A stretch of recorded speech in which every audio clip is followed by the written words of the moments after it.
Hello guys, এই যে রিজনিংটা দেখতে পাচ্ছেন, এটা রেলওয়ে রিক্রুটমেন্ট বোর্ড অর্থাৎ রেলওয়ে গ্রুপ ডিতে পড়েছে রিজনিংটা।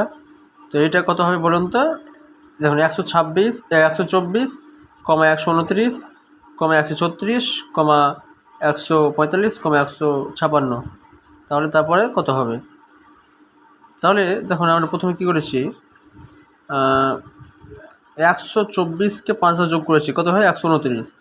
এবারে 129কে 5, 2 ওয়ার্ড সংখ্যা দিয়ে, ওয়ার্ড 5-এর পর 7 যেহেতু বিজোড় সংখ্যা সেটা, তাহলে 129কে 7 দেওয়া যদি করি যোগ করি তাহলে কত 136। তো 7 আর 2 9, 9 হচ্ছে বিজোড় সংখ্যা। 9কে আবার 136কে আবার 9 দিয়ে যোগ করলে কত হবে 145। 145কে আবার বিজোড় সংখ্যা কত 9-এর পর 11, 11 দিয়ে যোগ করলে 156। 156কে যদি আমি আবার